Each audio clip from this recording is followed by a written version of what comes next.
ಇದು ಗೃಹಲಕ್ಷ್ಮಿಯರಿಗೆ good news.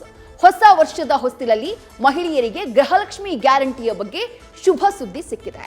ಸದನದಲ್ಲಾಗಿದ್ದಂಥ ಮುಖಭಂಗದಿಂದ ಎಚ್ಚೆತ್ತಂಥ guarantee ಸರ್ಕಾರ ಮನೆಯ ಒಡತಿಯರಿಗೆ 2,000 ರೂಪಾಯಿ ಹಣ ಹಾಕೋಕ್ ಮುಂದಾಗಿದೆ. ಇದರ ಜೊತೆಗೆ ಗೃಹಲಕ್ಷ್ಮಿ ಸ್ಕೀಮ್ ದುರುಪಯೋಗ ಆಗದಂತೆ ತಡೆಯುವ ಬಗ್ಗೆಯೂ ಮಹತ್ವದ ಹೆಜ್ಜೆಯನ್ನ ಇಟ್ಟಿದೆ.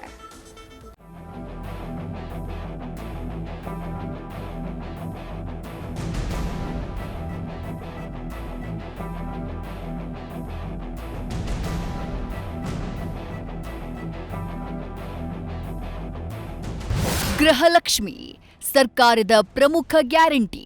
ಮನೆಯ ಒಡತಿಯರಿಗೆ ಆರ್ಥಿಕವಾಗಿ ಸಹಾಯವಾಗ್ತಾ ಇರೋ ಯೋಜನೆ. ಆದ್ರೆ ಕಳೆದ ಕೆಲ ತಿಂಗಳಿನಿಂದ ಗೃಹಲಕ್ಷ್ಮಿಗೆ ಗ್ರಹಣ ಹಿಡಿದಿರೋ ಮಾತು ಮಾರ್ಧನಿಸಿತ್ತು. ಸದನದಲ್ಲಿ ಸರ್ಕಾರಕ್ಕೆ ಭಾರೀ ಮುಜುಗರ ಎದುರಾಗಿತ್ತು. ವಿಧಾನಸಭೆಯಲ್ಲಿ ಮಹಿಳಾ ಮತ್ತು ಮಕ್ಕಳ ಕಲ್ಯಾಣ ಇಲಾಖೆಯ ಸಚಿವೆ ಕ್ಷಮಾಪಣೆ ಕೇಳೋಕ್ಕೂ ಕಾರಣವಾಗ್ಬಿಡ್ತು. ಇದೀಗ ಪೆಟ್ಟು ತಿಂದ ಮೇಲೆ ಎಚ್ಚೆತ್ತಿರೋ ಸರ್ಕಾರ ಗೃಹಲಕ್ಷ್ಮಿಯರಿಗೆ ಸಿಹಿ ಸುದ್ದಿಯನ್ನ ಕೊಟ್ಟಿದೆ.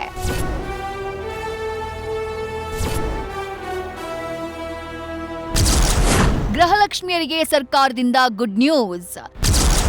ಮುಂದಿನ ವಾರ ಗ್ಯಾರಂಟಿ 24ನೇ ಕಂತು ರಿಲೀಸ್.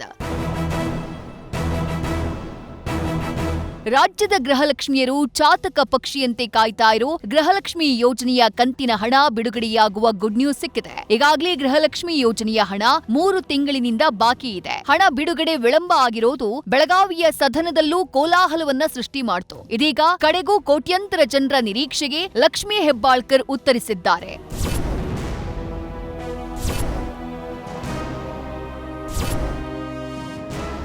ಗೃಹಲಕ್ಷ್ಮಿ ಯೋಜನೆಯ 24ನೇ ಕಂತು ಬಿಡುಗಡೆಗೆ ಸರ್ಕಾರ ಮಂಜೂರಾತಿ ನೀಡಿದೆ. ಮುಂದಿನ ಸೋಮವಾರದಿಂದ ಶನಿವಾರದ ಒಳಗಡೆ 24ನೇ ಕಂತಿನ ಹಣ ಬಿಡುಗಡೆಯಾಗಲಿದೆ ಅಂತ ಹೇಳಿ ಮಹಿಳಾ ಮತ್ತು ಮಕ್ಕಳ ಕಲ್ಯಾಣ ಇಲಾಖೆ ಸಚಿವೆ ಲಕ್ಷ್ಮೀ ಹೆಬ್ಬಾಳ್ಕರ್ ಸಿಹಿ ಸುದ್ದಿಯನ್ನ ಕೊಟ್ಟಿದ್ದಾರೆ. ಈಗಾಗಲೇ 24ನೇ ಕಂತನ್ನ ಫೈನಾನ್ಸ್ನವರು ಅಪ್ರೂವಲ್ ಮಾಡಿದ್ದಾರೆ. ಶೀಘ್ರದಲ್ಲೇ ಗೃಹಲಕ್ಷ್ಮಿಯರ ಖಾತೆಗೆ 2,000 ರೂಪಾಯಿ ಬೀಳಲಿದೆ ಅಂತ ಹೇಳಿ ಸಚಿವೆ ಮಾಹಿತಿ ಕೊಟ್ಟರು. ಈಗಾಗಲೇ 24ನೇ ಕಂತು, ನಾನು ಯಾವಾಗಿದ್ರೂ ಹೇಳ್ತೀನಿ ಕಂತು ಕಂತು ಅಂತ ಹೇಳ್ತೀನಿ, ತಿಂಗಳ ಹೆಸರನ್ನು ಜಾಸ್ತಿ ಹೇಳೋದಿಲ್ಲ. ಸೊ 24ನೇ ಕಂತನ್ನು ಈಗಾಗಲೇ ಫೈನಾನ್ಸ್ ಡಿಪಾರ್ಟ್ಮೆಂಟ್ ಅವರು ನಮಗೆ ಕೊಟ್ಟಿದ್ದಾರೆ.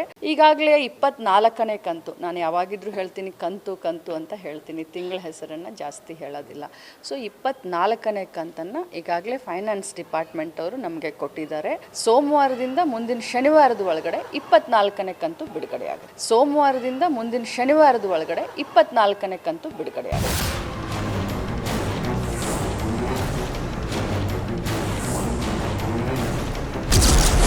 ಸತ್ತವರ ಅಕೌಂಟ್ಗಳಿಗೂ ಬೀಳ್ತಾ ಇದೆ ಗೃಹಲಕ್ಷ್ಮಿ. ಗ್ಯಾರಂಟಿ ಪೋಲು ಬಗ್ಗೆ ಲಕ್ಷ್ಮಿ ಕೊಟ್ರು ಕ್ಲಾರಿಟಿ.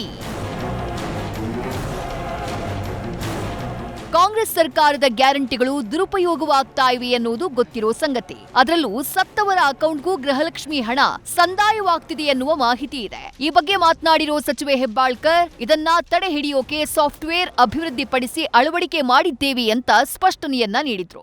ಈಗಾಗಲೇ ಇಲಾಖೆ ನಮ್ಮ CS ಅವರ ಒಂದು ಅಧ್ಯಕ್ಷತೆಯಲ್ಲಿ ಇಲಾಖೆ ಈಗಾಗಲೇ ಮೀಟಿಂಗನ್ನು 2 ಬಾರಿ ಮಾಡಿದೆ. ಸ್ವಲ್ಪ ಜನ ಅಂದರೆ ತೀರ್ಕೊಂಡವ್ರ ಮೇಲೆ ಅಂಥವ್ರಿಗೂ ಕೂಡ ಗೃಹಲಕ್ಷ್ಮಿ, ಯಾಕಂತಂದರೆ ಅದು ನಮಗೆ ಗೊತ್ತಾಗೋದಲ್ಲ ಇಮಿಡಿಯೇಟಾಗಿ. ಆದರೆ ಈಗ ಒಂದು ಸಾಫ್ಟ್ವೇರ್ ಇದೆ, ಆ ಸಾಫ್ಟ್ವೇರನ್ನು ನಾವು ಅದಕ್ಕೆ ಅಳವಡಿಕೆ ಮಾಡಿದ್ದೀವಿ. ಮರಣ ಪ್ರಮಾಣ ಪತ್ರ ಆಗಲಿ ಅಥವಾ ನಮ್ಮ ಅಂಗನವಾಡಿ ಟೀಚರ್ಗಳು ಐಡೆಂಟಿಫೈ ಮಾಡ್ತಾರೆ. ಸೊ ಹೀಗಾಗಿ ಅದನ್ನು ಈಗಾಗಲೇ ತಡೆದಿದ್ದೀವಿ. 1 ತಿಂಗಳು ಹೋಯಿತು, ನಾನು ಅದನ್ನು ಹೇಳಲಿಕ್ಕೆ ಬಯಸ್ತೇನೆ. ಬಟ್ ಅದನ್ನು ರಿಕವರ್ ಮಾಡಬೇಕು ಅನ್ನುವಂಥದ್ದು ಹೊಣೆಗಾರಿಕೆಯನ್ನು ಕೂಡ ಕೆಲವು ಬ್ಯಾಂಕ್ಗಳಿಗೆ ನಾವು ಹಾಕಿದ್ದೀವಿ. CS ಅವರು ಈಗಾಗಲೇ ಅವರಿಗೆ ನೋಟಿಸನ್ನು ಕೊಟ್ಟಿದ್ದಾರೆ, ಆ ಬ್ಯಾಂಕ್ಗಳಿಗೆ, ಮತ್ತು ಲೆಟರನ್ನು ಕೂಡ ಬರೆದಿದ್ದಾರೆ.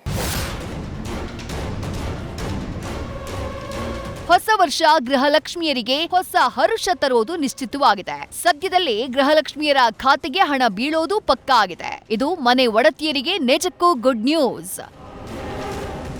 Srikanth Kupakaddi, news first, Belagavi. News first ನಿರ್ಭೀತಿಯಿಂದ ನಿಮ್ಮ ಪರವಾಗಿ.